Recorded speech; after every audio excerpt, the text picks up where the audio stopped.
देवादिदेव महादेव बाबा काशी विश्वनाथ भूत बाबा गौरीनाथ के चरणों में कोटि कोटि दंडवत प्रणाम। ओम श्री राधा रमन लाल के चरणों में दास का कोटि कोटि प्रणाम। तत्पश्चात भू देवता, ब्राह्मण देवता, समस्त वैष्णव वृंद के चरणों में ये दास का कोटि कोटि दंडवत प्रणाम। सभी को सादर जय सिया राम,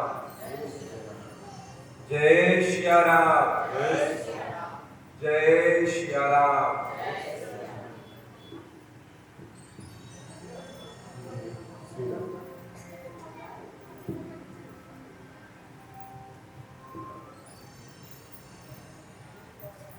आज हम सभी कथा के जिसमें छठा मादी में हम सभी प्रवेश करते हैं।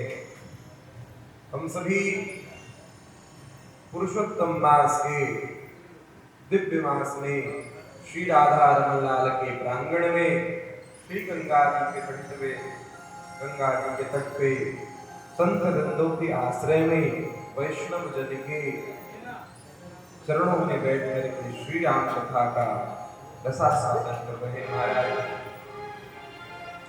आज 5 दिनों से हम लगातार श्री राम कथा के गंगा में हम सभी डुबकी लगाए जा रहे हैं। 7 दिवसीय श्री राम कथा श्री राधा रमन लाल के द्वारा आयोजित श्री 7 दिवसीय श्री राम कथा के आज छठे दिन में हम सभी प्रवेश करते हैं।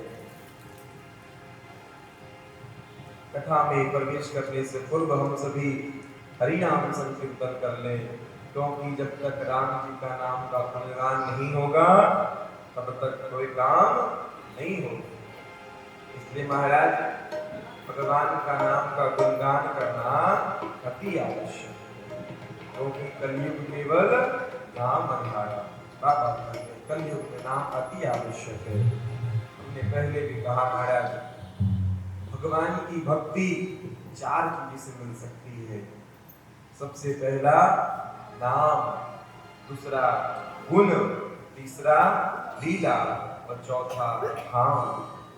4 वस्तु से भगवान की प्राप्ति हो सकती है और चारों में सर्वोपरि है नाम।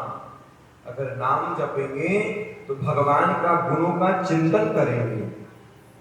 नाम जपेंगे, जब गुणों का चिंतन होगा तब मस्तिष्क में लीला भगवान की दिखेगी, और जब भगवान की लीला जहां दिखेगी वही साक्षात धाम बन जाएगा। अब महाराज जैसे माने इस श्री राधा रमन लाल के मंदिर के प्रांगण में अनेक वैष्णव वृंद सब नाम जप करते हैं। नाम जप कर रहे हैं, अभी की मैं बात बता रहा हूँ, अभी सभी लोग नाम जाप रहे हैं। कितने लोग जपते हैं, कथा में बैठते हैं, कितने लोग नाम का जप करते हैं। नाम का जप हो रहा है, एक तरह से भगवान की गुण को श्रवण कर रहे हैं, और कभी कोई भाव आता है तो भगवान की लीला को भी देखते हैं। जैसे हम सभी ने कल श्री सीताराम जी का विवाह की लीला को देखा, और जब तीनों चीज एक साथ होता है तो साक्षात मंदिर प्रांगण धाम बन जाता है। इसलिए बोलिए श्री वृंदावन धाम की जय, श्री अयोध्या धाम की जय। आइए हम सभी भगवान के नाम के संकीर्तन को पहले करते हैं, तब आगे हम सभी बढ़ते हैं।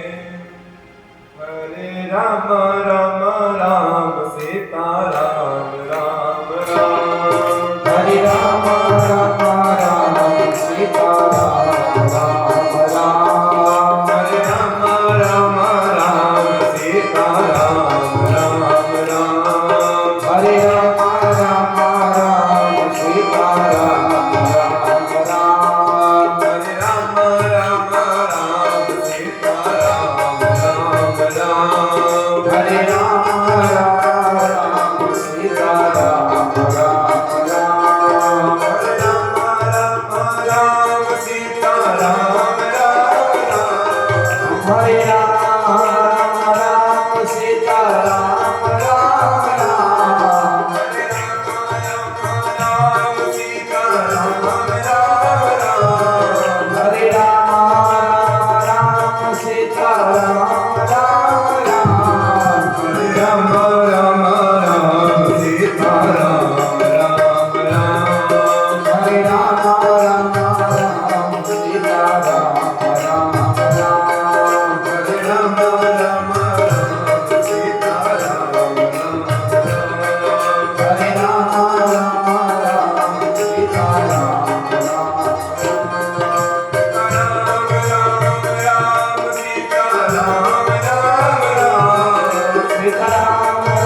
हरे राम राम राम सीता राम राम राम हरे राम राम राम सीता राम राम राम हरे राम राम राम सीता राम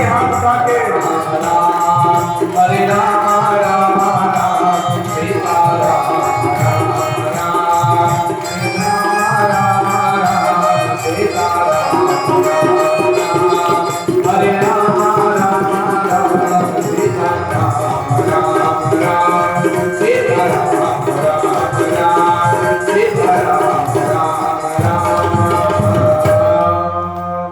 श्री सीतारामचंद्र भगवान की। महाराज हम सभी कल भगवान के धनुष यज्ञ की हम सभी कल प्रसंग को श्रवण कर रहे थे। आज से कथा तो यहीं से शुरू करते हैं। कल हम सभी चकाचक भगवान का विवाह देखे, लेकिन विवाह नहीं देखे, जयमाल देखे, क्योंकि भगवान तो अभी धनुष को तोड़े हैं लोग, अभी तो वर लिए हैं सीता को, अभी विवाह हुई कहाँ है। विवाह असल तब मानी जाती है, बिहार में नियम है जब तक मांग में सिंदूर नहीं पड़े तब तक विवाह की रस्म पूरी नहीं होती है। तो भगवान ने भी पानी ग्रहण संस्कार नहीं किया है। जब तक भगवान पानी ग्रहण संस्कार नहीं करेंगे तब तक विवाह कहाँ। जयमाल तो महाराज आजकल तो जयमाला का तो फैशन बन गया। हमने कल भी कहा, जब मिथिलावासी लोग, जब मिथिला के सखियों तो राम जी को कहे कि राम जी आप थोड़े लंबे कद के हैं। हम लोग जब लड़का लड़की देखने जाते हैं तो लड़का का हाइट हल्का लंबा और लड़की हल्की छोटी होनी चाहिए। ये देखते गौर करते कि नहीं, अगर लड़की लंबी हो गई और लड़का छोटा हो गया तब मामला गड़बड़ा जाता है। सही बात है। तो अब हमारे राम जी हल्के लंबे हैं और किशोरी जी हल्का छोटी थी। तब महाराज जब छोटी हैं तो मिथिला के सखियों राम जी को कहती हैं, हे राम जी झुकी जइयो। हमने कल खूब बढ़िया गाया, झुकी जइयो ललन रघुवीर। झुक जाइए हल्का ठाकुर जी, क्योंकि सिया जी मोरी छोटी है, क्योंकि सिया जी हमारी छोटी है। इसलिए हे किशोरी जी, हे राम जी हल्का सा झुक जाइए।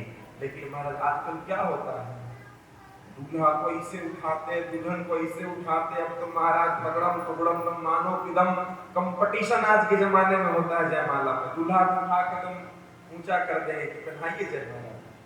आजकल तो दूल्हा को उठा के ऊपर, दुल्हन को उठा के ऊपर, इधर से हो रहा कंपटीशन, कौन कितना ऊपर उठाता है और कौन पहले माला पहनाता है। लेकिन संस्कार क्या कहते हैं, राम जी का संस्कार क्या कहता है। भगवान कहते हैं कि राम कथा है क्या,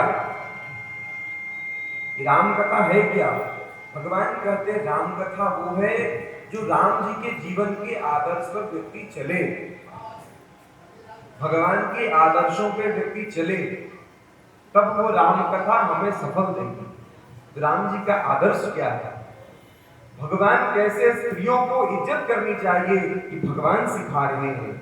एक पत्नी के साथ कैसा एक पति को व्यवहार रखना चाहिए भगवान कह रहे हैं। भगवान किशोरी जी के सामने झुक गए। क्यों झुक गए, क्योंकि भगवान बड़ी, महाराज राम जी बड़ी शर्माते हैं। राम जी कभी स्त्रियों के साथ तो रहे नहीं, तो राम जी को शर्म बहुत आती है। अब जब सखियां लोग जब कहने लगी, जब गाने लगी गीत, तो राम जी शर्मा गए और शर्म के मारे राम जी झुक गए। लेकिन अगर आज के लोग को कहा जाए महाराज, तो कहता हूं दूल्हा नाराज हो जाएगा, कैसे झुक जाएगा, दूल्हे वाले हमें हो, हम लड़के के पक्ष के हैं, कैसे झुक जाएंगे हम झुकेंगे नहीं। लेकिन हमने कल भी कहा, जब झुकेगा नहीं तो ये मिलेगा नहीं, इसलिए झुकना तो पड़ेगा महाराज, क्योंकि बिना झुके ठाकुर मिलने वाले नहीं हैं। इसलिए अपने जीवन में झुकना सीखिए। कहाँ झुके महाराज? सब जगह मत झुक गए। कहाँ झुके? जहां लगे कि हमारे झुकने की भी जरूरत है।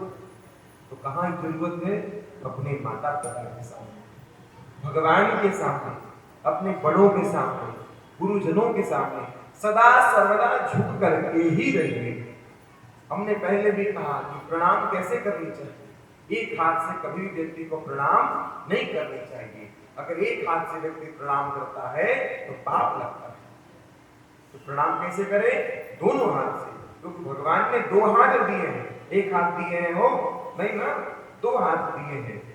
वो भी कैसे दो हाथ में? दाएं हाथ को दाएं पैर पे, बाएं हाथ को बाएं पैर पे, इस मुद्रा में करके प्रणाम करना है। या भगवान को प्रणाम करे या माता पिता को प्रणाम करे, इसी भाव से प्रणाम करना है।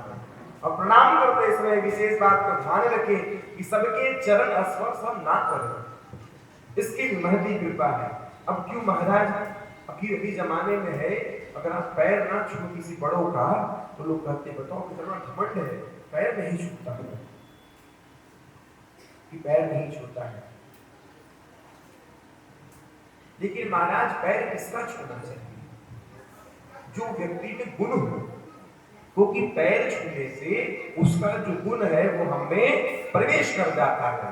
तब उस व्यक्ति का पैर छुए जिसके स्वभाव में भगवान का चित्त विराजमान है, और जिसका सदा सर्वदा इसका चित्त ही अशुद्ध है, जिसका चित्त ही अच्छा नहीं है, जिसका चित्त भगवान के प्रति नहीं है, जिसका चित्त सदैव संसारी है, उसको कितना भी प्रणाम करेंगे हो, इससे हमारी बुद्धि कुबुद्धि हो जाएगी।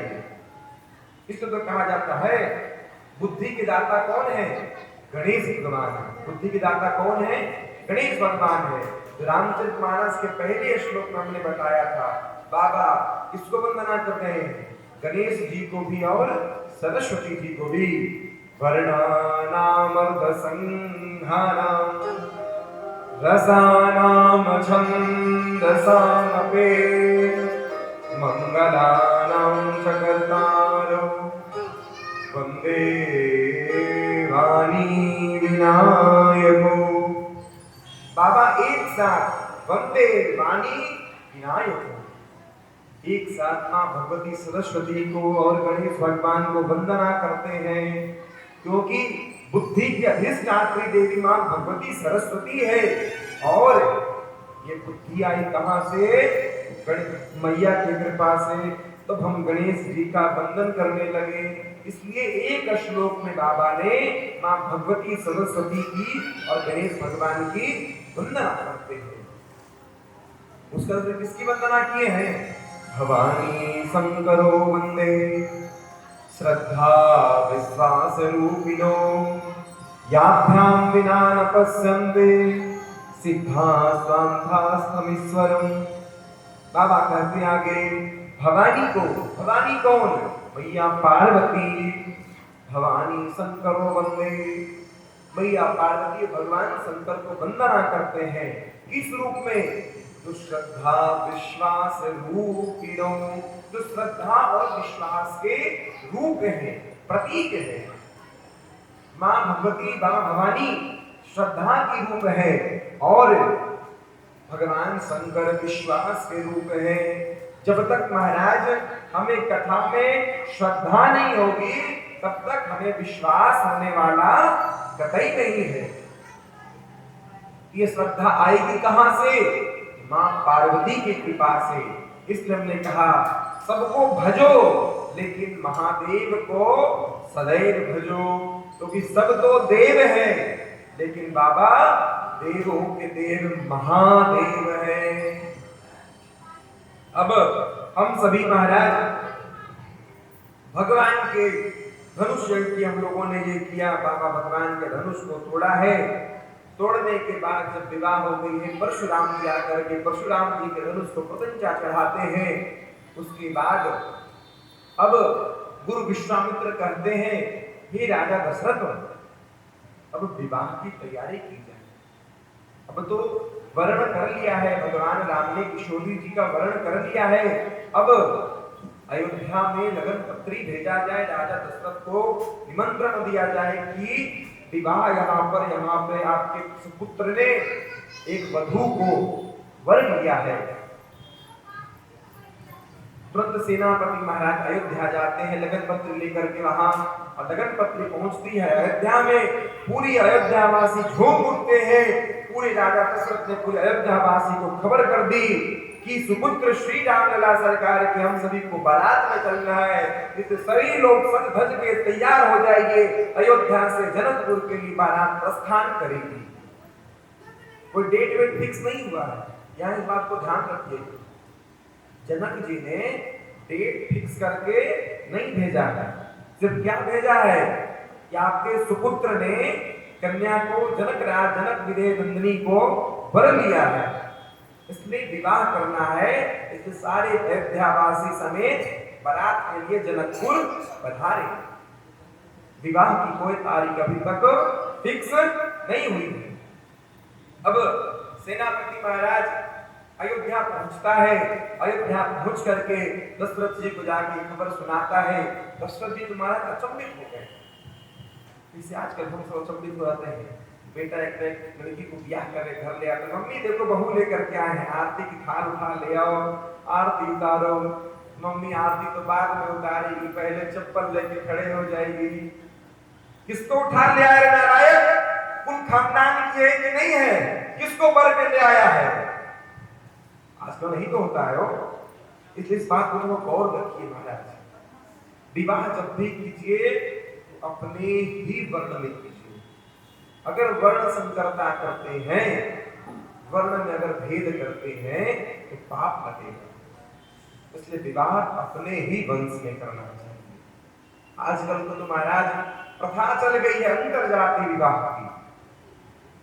आजकल विवाह की प्रथा चल गई है अंतर जाति विवाह, दूसरों में विवाह कर लेना। अब बोलेंगे महाराज क्यों ना करें, प्रेम है तो क्या करना है? अरे प्रेम किसे कहते हैं? प्रेम किसे कहते हैं? बाबा बड़ा तुलसीदास जी बड़ा अच्छा प्रेम का परिभाषा को परिचय देते हैं। प्रेम क्या है? इंसानी व्यक्ति हम क्या जाने प्रेम के बारे में? हम सभी को लगता है ना कि एक लड़का और लड़की जो मिल रहे हैं, जुड़ रहे हैं, जो पति और पत्नी है, जो साथ रह रहे हैं, यही प्रेम है। हम सबके हृदय में यही दुख बैठ गया है वो कि पति पत्नी साथ रह रहे हैं, पति पत्नी साथ खा रहे हैं, पति पत्नी साथ घूम रहे हैं, ये प्रेम है। और थोड़ा मॉडर्न जमाने में आ जाए तो आजकल के बच्चे लोग लड़का लड़की जो घूम रहे हैं उसको लगता है कि ये प्रेम है, this is my love story, ये हमारी प्रेम है। लेकिन ये प्रेम नहीं है, ये काम वासना है। प्रेम ये थोड़ी ना है। इंसान से कतई प्रेम नहीं हो सकता, ये लिखने वाली बात सिद्धांत है। बाबा तुलसीदास प्रमाण के साथ कहते हैं प्रेम वो चीज है, प्रेम सबसे ऊंची वस्तु है महाराज। प्रेम सबसे ऊंची वस्तु है। प्रेम हो सकता है ना भगवान से हो सकता है। अगर हम इंसान से प्रेम करेंगे तो इंसान हमें एक ना एक दिन जरूर धोखा देगा ही देगा। अब बोले महाराज अगर विवाह हो जाए तब कैसे धोखा देगा? चलिए मानते अगर लोग कह दें महाराज अगर विवाह कर ले तब कैसे धोखा देंगे? अब तो विवाह कर लिए, अब तो ये पक्का पक्की रिश्ता दम फिक्स हो गया। फिक्स तो हो गया, क्या वो व्यक्ति मरेगा नहीं कोई ना कोई एक दिन पहले? ऐसा तो फिक्स नहीं है कि दोनों एक साथ मरेंगे। कोई ना कोई एक दिन पहले तो जाएगा ही जाएगा, छोड़ेगा तो जरूर ही जरूर, छूटेगा ना एक दिन। लेकिन रहेगा साथ कौन? भगवान पहले भी थे, अब भी है, जो हम नहीं रहेंगे तब भी है। महाराज जिस मंदिर के प्रांगण में बैठे हैं ना, श्री राधा रमन लाल श्री चैतन्य राधा रमन भगवान के मंदिर प्रांगण में बैठे हैं। ये 500 वर्ष पुरानी मंदिर है। कितनी वर्ष?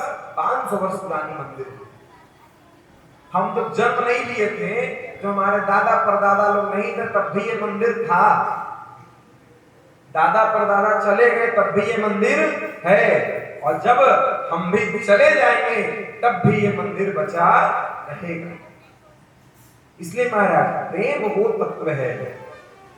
इसलिए तो कहते हैं सबसे ऊंची प्रेम सगाई, सबसे ऊंची प्रेम सगाई। प्रेम क्या है? दुर्योधन की मेवा त्यागे, दुर्योधन की मेवा त्यागे, साग विदुर घर खाई, सबसे ऊंची प्रेम सगाई, सबसे ऊंची प्रेम सगाई। प्रेम वस्तु, कहीं भी प्रेम की परिभाषा है तो प्रेम सिर्फ भगवान से हो सकता है, इंसान से कतई नहीं। प्रमाण है, आप देख लें कि प्रमाण है। आज व्यक्ति इससे प्रेम करता है, कल उससे ब्रेकअप, कल उससे प्रेम हुआ, कल उससे ब्रेकअप, अगला दिन उससे प्रेम हुआ, उससे ब्रेकअप। ये प्रेम है वो? जब लड़का लड़की देखा जाता है तो कहा जाता है भैया दोनों बात कर लो, तालमेल बैठ रहा है कि नहीं बैठ रहा है, होना भी चाहिए, क्योंकि जीवन उपरांत तुम्हें को साथ रहना है, इसलिए बात कर लो। हम बात करके तब विवाह करते हैं। तो प्रेम कैसा? प्रेम क्या है? प्रेम तुम्हारा सिर्फ प्रभु से होगा, अन्यथा किसी से, इंसान से प्रेम की बस की बात कतई नहीं है, कतई नहीं है। इसलिए अगर कोई व्यक्ति कहे कि हम तुमसे प्रेम करते हैं, आजकल तो फैशन चल गया है आई लव यू बोलने का, कोई व्यक्ति किसी को भी बोल रहे, कौन बोलने में बड़ी भारी बात है। अंग्रेजी के 3 शब्द है आई लव यू। बोलना कोई कठिन काम नहीं है, बड़ा सरल काम है।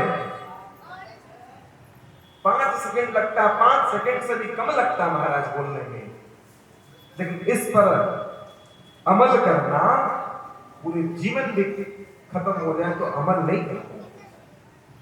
और विश्वास ना तो देख लो प्रमाण, आप जिसके साथ रह रहे हो अभी आज के समय में अगर जिस स्त्री और पुरुष से विवाह कर रहे हैं, क्या वो सदैव सर्वथा शुद्ध है? क्या हर प्राणी शुद्ध है? कतई नहीं है। इसलिए लोग कहें कि हम तुमसे बहुत प्रेम करते हैं, धोखा है। उसे भी मालूम है कि तुम भी लोगों से मिले हो, उसे भी मालूम है तुम भी लोगों से मिले हो। इसलिए प्रेम नहीं, सुंदरता है। चेहरे के रंग और रूप को देख करके लोग आज की प्रेम करते हैं कि हमारा चेहरा कैसा है। अगर सुंदर लगे तो भागे, नहीं सुंदर लगे जय सिया राम, खत्म, डिफॉल्ट, ब्रेकअप। पसंद नहीं आया, क्यों पसंद नहीं पड़े हमें? पसंद से प्रेम होता है। प्रेम ऐसे होता है, दुर्योधन ने तो 56 को अपने 108 व्यंजन बना कर रखे थे और सब सोने के थाल और सोने की कटोरी में, लेकिन भगवान ने छोड़ दिया। क्या खा रहे हैं? साग भात खाने गए भगवान, ये प्रेम है। लेकिन अगर हम लोग को, अगर 4 दोस्त हो उसमें एक कोई गरीब हो तो उसके घर लोग जाना पसंद नहीं करेंगे, कहेंगे इसका घर तो झोपड़ी है, क्या जाएंगे, क्यों जाएंगे? सच्चाई है महाराज, क्यों जाएंगे? भाव आ जाता है अंदर से। इसलिए प्रेम, दोस्ती, ये आज के लोग की बस के बात नहीं है। इसलिए महाराज प्रेम करना है ना तो ठाकुर जी से प्रेम करो, और प्रेम तो इंसान से कतई नहीं हो सकता है। बाबा कहते हैं भगवान राम विश्वामित्र जी अयोध्या भिजवा देते हैं और अयोध्या से ब्याह की तिथि को निश्चित नहीं की गई है। बिना तिथि निश्चित किए गई बारात को पहले बुलाया जाता है। पहली बारात आती है, प्रथम बारात लगन ते आई, प्रथम बारात लगन ते आई, ताते पूर्ण प्रेमा अधिकाए, ताते पूरे रामादु अधिकाए, ब्रह्मानंदु लोग सब लहरे,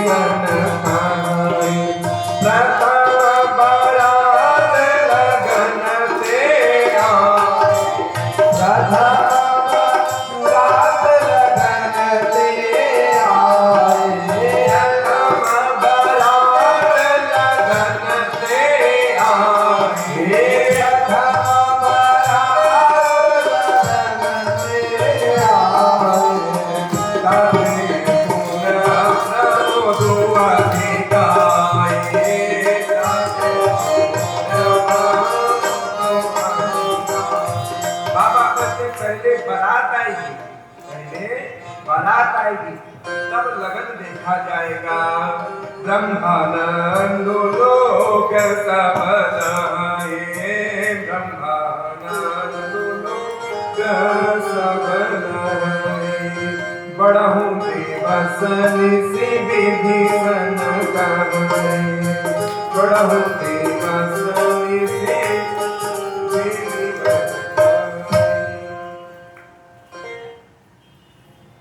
बाबा कहते हैं पहले बारात को बुलाया जाए तब लगन देखी जाएगी, उसके बाद लगन देखी जाएगी, तब विवाह की तिथि निश्चित की जाएगी। महाराज सारे बाराती को अयोध्या से बुलाया जाता है, सारे बाराती अयोध्या से सारे अवधवासी सब लोग पहुंचते हैं और पहुंचने के बाद सभी का द्वार पूजन होता है। महाराज आपके घर को अतिथि आएगा उसका पूजन तो करेंगे। अब तो गया जमाना पूजन वाला, पहले लोग आते थे तो लोग सबका पहले पैर धोते थे, नियम था। अभी भी बहुत जगह नियम है और मिथिला में कभी भी नियम चलते आ रहा है और किन्हीं घर अभी नियम है। अगर संत ब्राह्मण विप्र देवता बड़े लोग आते थे तो पहले कठौता लेके आ जाते थे लोग, एक कठौता एक लोटा। महाराज जी पहले पैरवा धुला लगने के तबे कुछ काम चली, पहले पैर धुला था, गमछा से पैर को छाता था, इतना तो जरूर होता था। हो भगवान हमारे राजा विश्वामित्र जी सारे को द्वार पूजन करते हैं, सारे अवधवासी का द्वार पूजन होता है। द्वार पूजन होने के बाद अब विदेहराज जनक और चक्रवर्ती महाराज दशरथ दोनों बैठते हैं, पूरी समाज बैठती है, हमारे सारे मुनि लोग बैठते हैं, संत बैठते हैं, एक से विद्वान लोग सारे लोग सभा में बैठते हैं। क्यों? क्योंकि अब विवाह की तिथि निश्चित की जाए। क्योंकि जनक जी का कहना था कि सब लोग आ जाएंगे तब सामना सामने विवाह की तिथि को निश्चित किया जाएगा।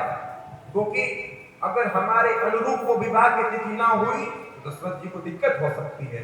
इसलिए सारे समाज सबके बात को लेकर के विवाह की तिथि को निश्चित किया जाएगा।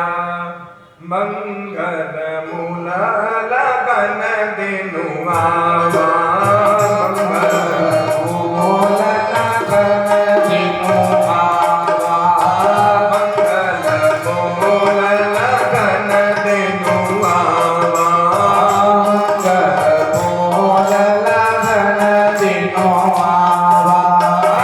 ऋतु अगन मास सुहावा,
अब सारे लोग सभा में बैठे हुए हैं, सारे देवर्षि सब ऋषि मुनि एक से विद्वान बैठे हुए हैं।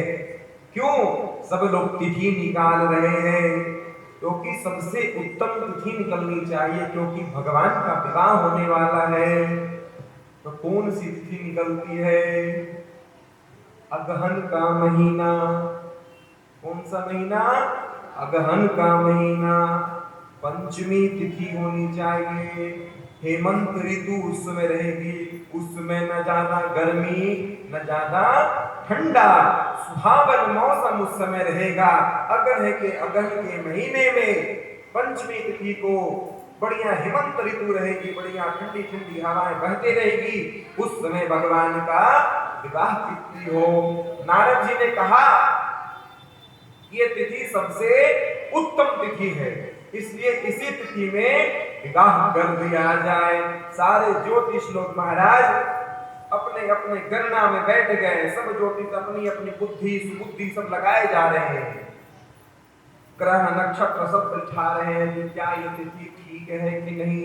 और जब सबने राजीनामा ठप्पा मार दिया, ये तिथि पक्की हो गई। तो आज तक हम सभी महाराज अगहन के महीने में पंचमी तिथि को राम जी का विवाह मनाते आ रहे हैं। अभी भी आप अयोध्या जाएंगे, विवाह पंचमी उसे कहते हैं। अभी भी अयोध्या जी महाराज विवाह पंचमी मानो की लगती। विवाह जब होती है, बारात निकलती है, स्वयं आप ये दास प्रमाण है, विवाह में स्वयं रहते हैं। क्या दिव्य ठाकुर जी की बारात निकलती है हो, सारे के सारे आश्रमों से पूरी अयोध्या जगमग जगमग जगमग रहती है। क्या इंसान की बारात निकली, या इंसानों की बारात निकली। ठाकुर जी की बारात में पूरी अयोध्या में रथ ही रथ रहता है, हाथी घोड़े ऊंट क्या क्या नहीं रहते हैं, दिव्य एकदम। अयोध्यावासी को एकदम भगवान जी का विवाह मनाते हैं। भगवान का विवाह कहाँ होता है? श्री कनक भवन में दिव्य भगवान का विवाह का सभी लोग आनंद उठाते हैं महाराज। मानो की पूरी अयोध्या अभी की मैं बात कर रहा हूं, अभी भी इतनी भीड़ होती है विवाह पंचमी को, मानो लग रहा है कि स्वयं साक्षात ठाकुर जी बैठे हुए हैं विवाह के लिए। एकदम दिव्य चकाचक भगवान की बारात निकलती है। सारे लोगों ने, सारे ज्योतिष ने अब ठप्पा मार दिया कि विवाह पंचमी को भगवान का विवाह के तिथि को निश्चित किया जाए। अब सारे लोग भगवान के विवाह के लिए तैयार होना चालू कर दिए हैं महाराज। थोड़ा कुर्सी लगवा दीजिए, दृष्टि जो लोग नहीं बैठ पाते कुर्सी पीछे दे दीजिए। अब सारे लोग विवाह के लिए तैयार हो गए। अब अयोध्या वासियों को एक जगह दे दिया गया, सारे अयोध्या वासी सज धज रहे हैं बढ़िया चकाचक, क्योंकि बारात निकलनी है हो। बारात निकलने के लिए तो अभी भी देखे हैं मिथिला में परंपरा मैंने सुनी है कि लड़की के अगर मिथिला की है, लड़का को जाना है तो सब लड़का पहले ही पहुंच जाता है मिथिला में। 5 दिन लड़का 6 दिन लड़का वहीं रहता है मिथिला में। विवाह होती है, उसके बाद बड़वा मटकोर हल्दी की ढारी होता है। सही बात होता है, सही होता है मिथिला में विवाह ऐसे ही होता है। पहले ब्याह जाने के बाद हल्दी वल्दी को लगता है। हमें अनुमान नहीं, हमारा ब्याह नहीं हुआ तो कुमार आप सब अच्छा बता सकते हैं, आप सब बलिदान, आप सब बिहार वासी हैं। तो भगवान और जनकपुर के नारी हो महाराज, बिहार में ब्याह में अगर कुछ आपको बढ़िया बढ़िया गाली वाला प्रसाद न मिले तो मानो लगता है ब्याह अधूरी रहती है। अब तो महाराज दिव्य दिव्य प्रसिद्ध गालियां गाई जाती है कि मानो लगे कि दूल्हा उठ के भाग जाए मंडपे से। अब तो पंडित जी को लोग नहीं छोड़ते हो, पंडित जी को ऐसे दरियाते हैं कि मानो पंडित जी के छोड़ो बियाह का करवाना बियाह, तो परेशान कर दिए हैं गाली देते देते। लेकिन बिहार का प्रेम है, मिथिला का प्रेम है।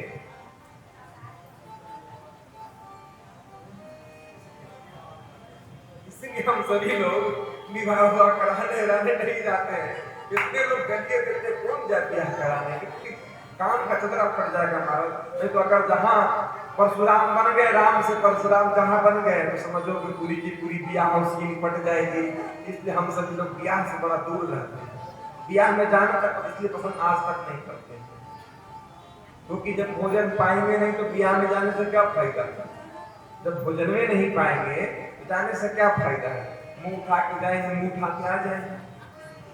इसलिए हमने पहले कहा जो ब्याह के लड्डू खाए वो भी पछता है और जो ना खाए वो भी पछता है। अब जो खा लिए वो पछता रहे होंगे, जो नहीं खाए वो भी बेचारे पछता रहे, कब हम भी लुआ खाएं कि चकाचक पिया हो, उसके बाद फिर वो भी पछताए कि हो मैंने बहुत बड़ी गलती कर दी ब्याह करके। तो राम जी विवाह करने वाले हैं, अभी किनका किनका ब्याह नहीं हुआ है, लगते तो नहीं पर कुछ लोग बचे हुए नहीं, बढ़िया है बचे रहे।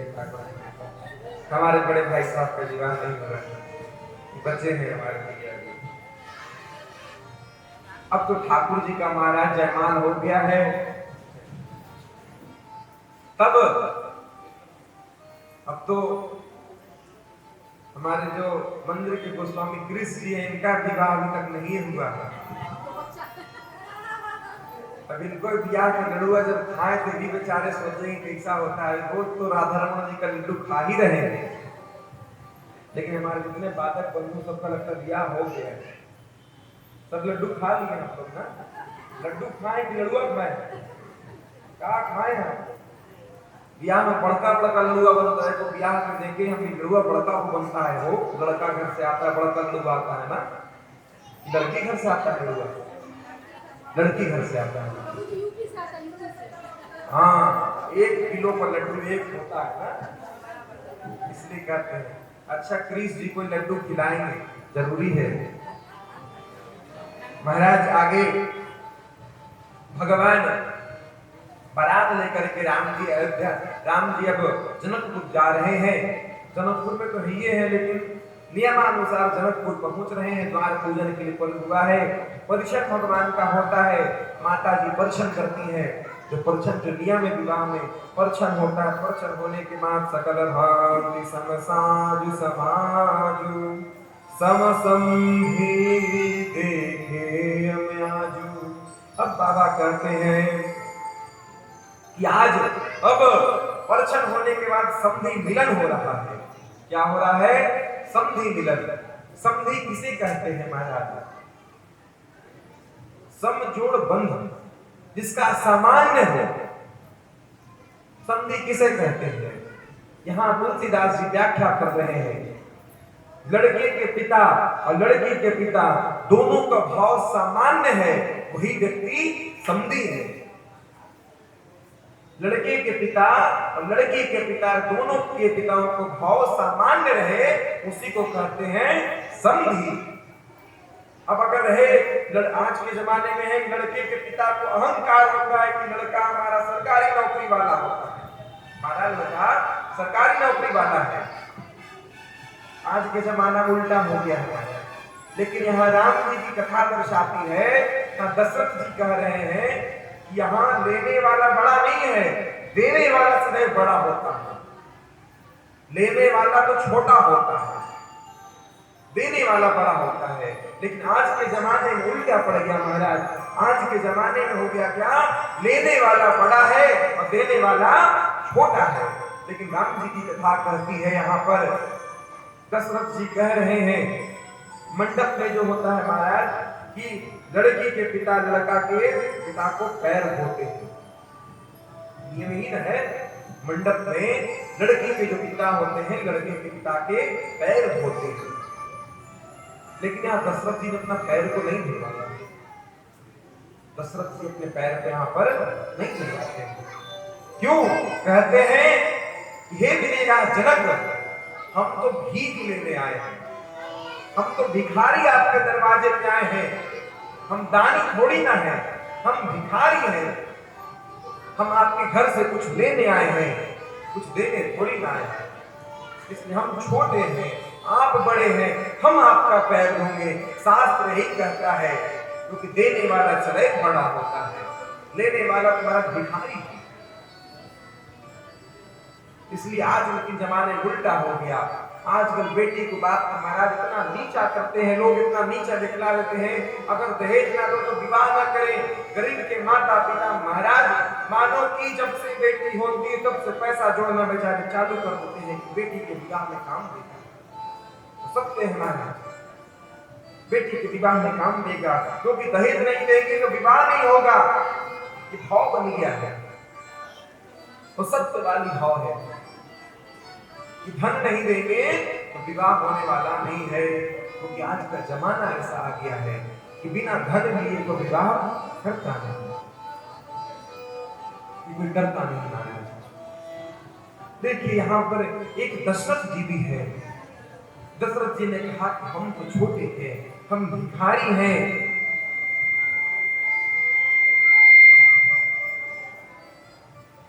अब संधि मिलन होने के बाद भगवान भांवरे में बैठते हैं ठाकुर जी। अब यज्ञ मंडप में आहुति दी जाती है महाराज। यज्ञ मंडप में यज्ञ नारायण भगवान को आवाहन किया जाता है। यज्ञ नारायण भगवान आते हैं, आहुति प्रदान की जाती है। कुंवर कुंवरी कल भावरी दे, कुंवर कुंवरी कल भावरी दे,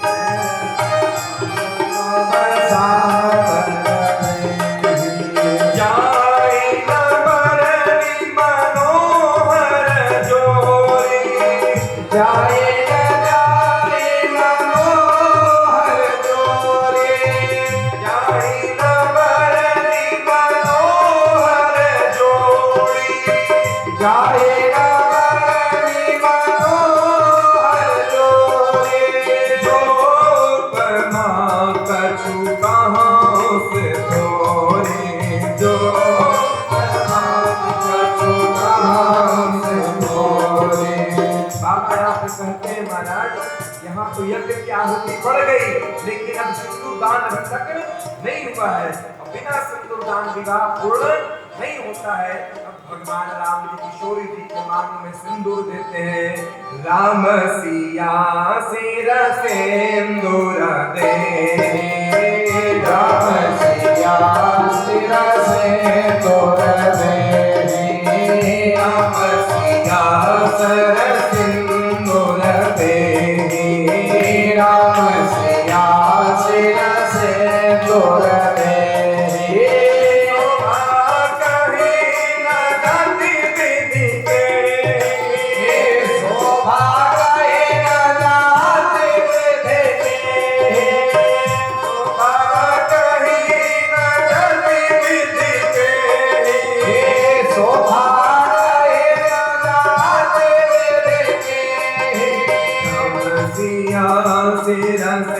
सिंदूर दे, राम सिया सिर सिंदूर दे, शोभा कहे न जाते बिटिके, शोभा कहे न जाते बिटिके।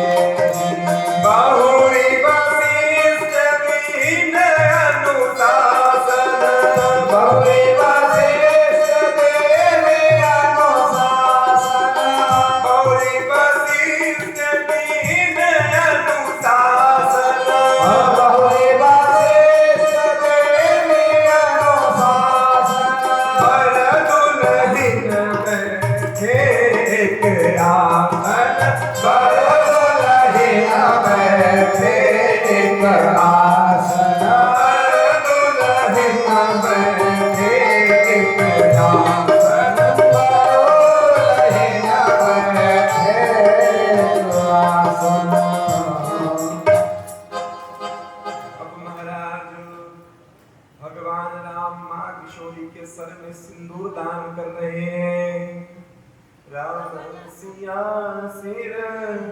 सुंदर दे,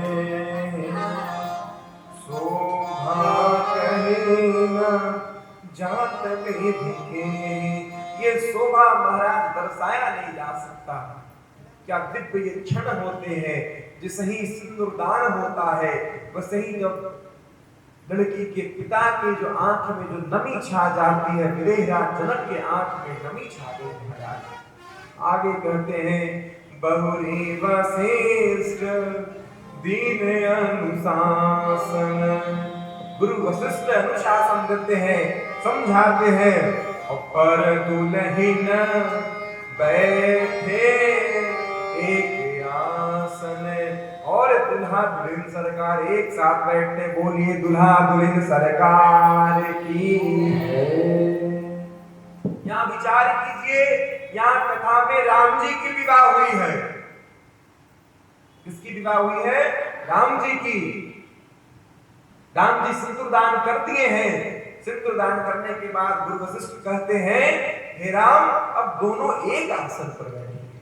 जो दोनों का आसन अलग अलग था, एक साथ आसन लगेगी, दोनों बैठेंगे। क्यों? क्योंकि अब माँ वामांग में आती है, भगवान की माँ वामांग में आती है।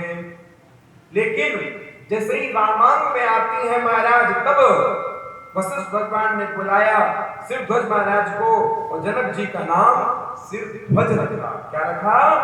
सिरध्वज। इनका नाम, जनक जी का नाम। कहते हैं, राजन, घर में और कन्याएं तो नहीं है? तो कहते हैं, महाराज अभी 3 कन्याएं और हैं। गुरु जी पूछते हैं कि राजन, और कन्याएं तो घर में नहीं है? महाराज कहते हैं, महाराज अभी 3 कन्याएं और है। ले आइए इधर। जब 3 कन्याएं हैं, इधर ले आइए। गुरु जी ने कहा, तीनों 3 है, इधर 3 उधर भी 3, दोनों 3 बचे हैं। क्या बढ़िया दिव्य मंगल कार्य चल रहा है, मंडप लगा ही हुआ है। एक का हो गया, 3 इधर है, 3 उधर है। अब तीनों को भी जोड़ दिया जाए, इससे अच्छी बात क्या होगी? महाराज विचार कीजिए, पहले के समय में गुरु आज्ञा जो हो जाती थी, वो तत्पर तुरंत उसे पालन करना पड़ता था। गुरु आज्ञा शिरोधार्य तुरंत करना पड़ता था। विचार देने वाली बात है। आजकल तो नहीं होता, लेकिन विचार कीजिए कि अगर कोई भी कार्य करना हो किसी को, हमारे चक्रवर्ती महाराज दशरथ राजा हैं, अयोध्या नरेश हैं, लेकिन उन्हें एक कार्य भी करना है तो गुरु वशिष्ठ से जाकर के आज्ञा लेंगे। गुरु वशिष्ठ जब तक आज्ञा नहीं देंगे, तब तक राजा दशरथ एक कार्य का एक कदम नहीं आगे बढ़ सकते। क्यों? क्योंकि गुरु की आज्ञा है, और गुरु की आज्ञा सर्वोपरि होती है। कि राजा का फर्ज है कि गुरु की आज्ञा को निभाए। गुरु वशिष्ठ कहते हैं कि राजन, 3 इधर है, 3 उधर है, अब इन दोनों का भी, तीनों का विवाह कर दिया जाए। क्यों? तो बढ़िया दिव्य मंगल मंडप लगा है, सारे देवता आवाहन है, सारे परिवार एक साथ जुटे हुए हैं। अब एक ही खर्चा में सबको निपटा डाला। क्यों फालतू 3 खर्चा और करना? 3 खर्चा इधर, 3 खर्चा इधर। महाराज 3 बार, एक बार सड़िया देने तो लगता है कि प्राण निकल जाता ना देखे।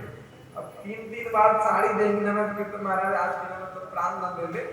एक बार एक अंगूठी देना है, 4 बार बाप रे मेरी काम का एक ही में निपटा डाला। निपट जाएंगे सब एक साथ।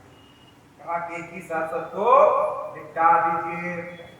अब महाराज चकाचक मंडप में ही जानकी मैया राम जी के साथ हैं, और लक्ष्मण जी उर्मिला जी के साथ हैं, भरत जी मांडवी जी के साथ हैं, और शत्रुघ्न जी श्रुतकीर्ति जी के साथ हैं। अब चारों भैया एक साथ एक मंडप में विवाह होता। सारे सखियां एक साथ कहती हैं, आजू मिथिला नगरिया निहाल सखिया हो, आजू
कनवा सारे कजरारे झूलमी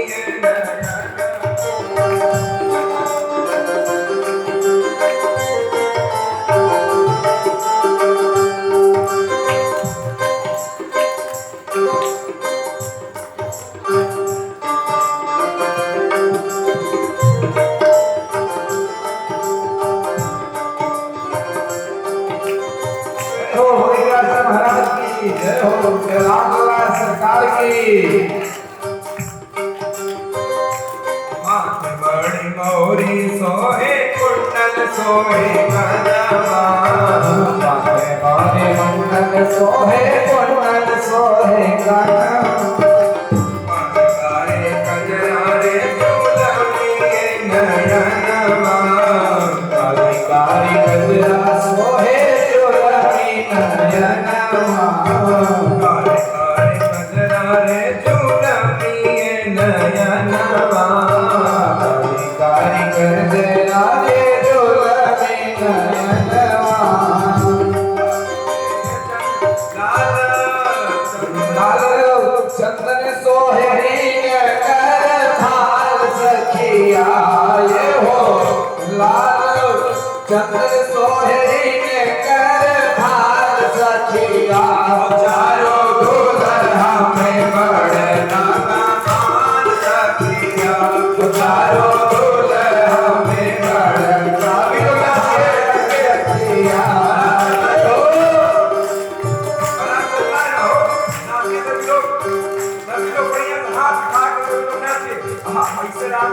सभी को नाचना पड़ेगा तभी क्या होगा। चारों दूल्हा में बड़का मान सखिया चारों दुल्हा में बड़ना मान सखिया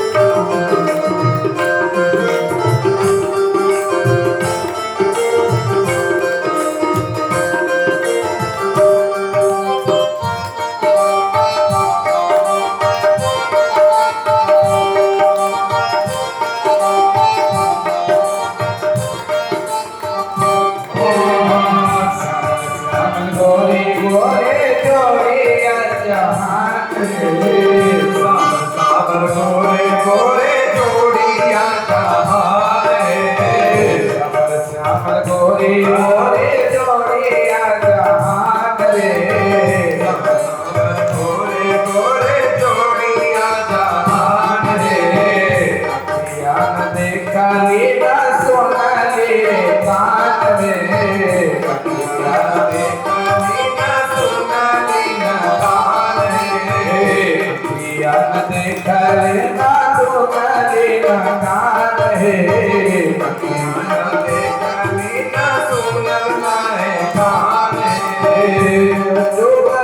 जुगती में जोड़े बेसाल सखिया जीवे जोड़े बेसाल सखिया चारों दुल्हा में बड़का कमाल सखिया चारों दुल्हा में बड़का कमाल सखिया चारों दुल्हा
सूरतिया बाल वृद्ध नर नारी निहाल सखिया ये हो बाल वृद्ध नर नारी निहाल सखिया पुकारो दुर्गा में बड़का कमाल पुकारो दुर्गा में बड़का कमाल सखिया पुकारो दुर्गा बड़का कमाल सखिया ये हो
भगवान की श्री दुल्हा दुल्हन सरकार की जय।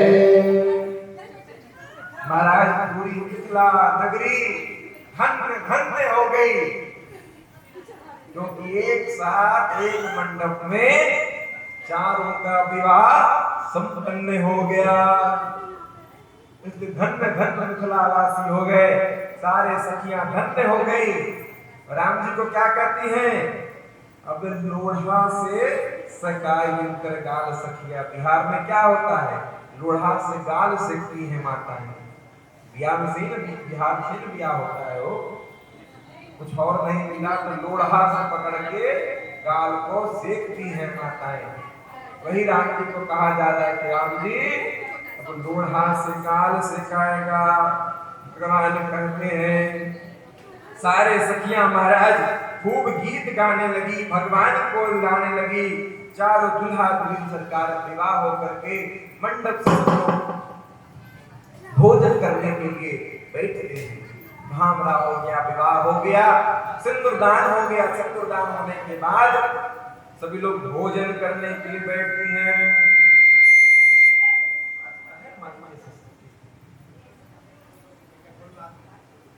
अब महाराज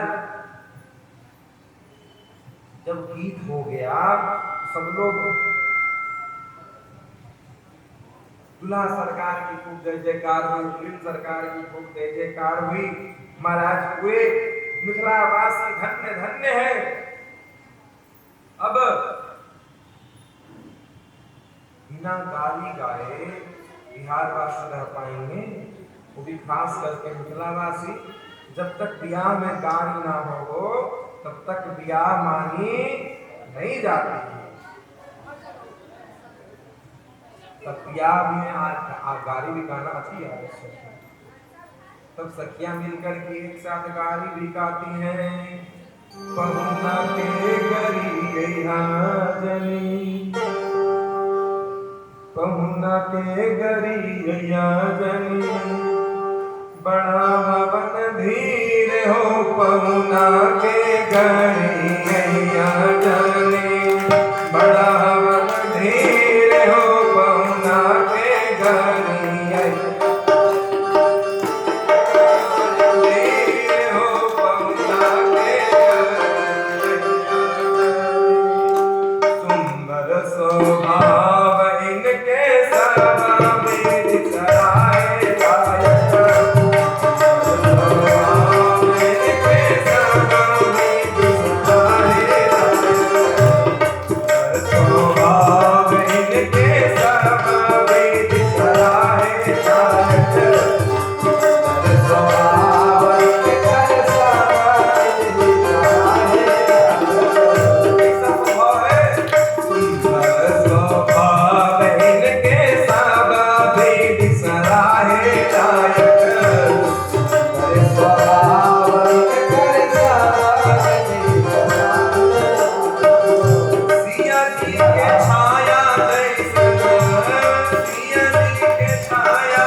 अभी इनको बांध निकाल अभी मारते हैं पत्थर की बड़ी गरियाते रहती है दिन भरी पत्थर राम सिंह लगो बांध दिन पर हाथ में बांध निकाल के खड़े हो जाते हो जब मन के बांध निकालती बांध रखो अंदर बांध को हम देखते हैं अभी राम जी जब नहीं देखे एक सखी को मुस्कुराते हैं और जब राम जी मुस्कुराते हैं तो बढ़िया बढ़िया सब लोग गिर जाते हैं तो सही राम जी गरिया किए उसे देख दिए राम जी वो सही सारे सखियां लोग जनक जी को गरियाने लगे सब अपने ही के गरियाने लगे होने से महाराज जब आए केला था हाथ में चुटकी में गलत नियम है ये नियम ना हो पाए कोई और नियम रहा ओ नंबर से तो गरिया बाण ठाकुर सके कोई स्वरम ऊपर से तो गरिया बाण ठाकुर साले गला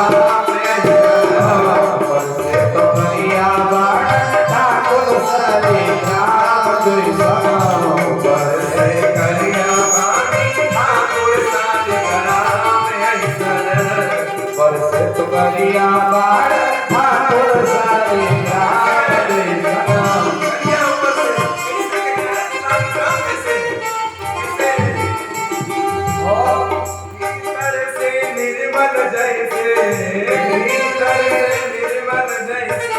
गंगा जी के हो पहुना के अगर कोई हाथनी अड़क बड़ी भीड़ हो पहुना के कोई हाथनी अड़क बड़ी भीड़ हो पहुना के कोई हाथनी हरि बोल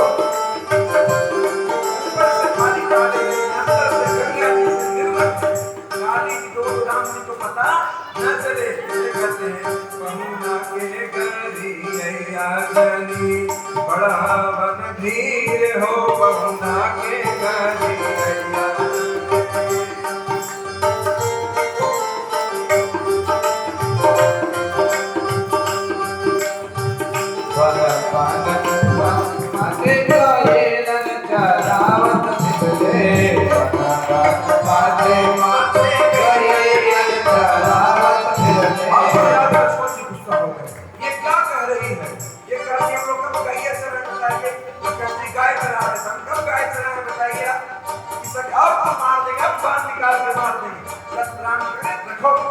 बांध निकाल लेंगे हम कब तक चलाए आगे सुनी करती हैं बन बन पाछे पाछे कैयन के चरावत वाले बन बन पाछे पाछे कैयन चरावत फिरले बन पाछे पाछे गैया के चरावत फिरले बन बन पाछे पाछे कैयन चरावत फिरले पाछे पाछे गैयन के चरावत फिरले बन पाछे पाछे कैयन चरावत फिरले पाछे पाछे गैयन के चरावत फिरले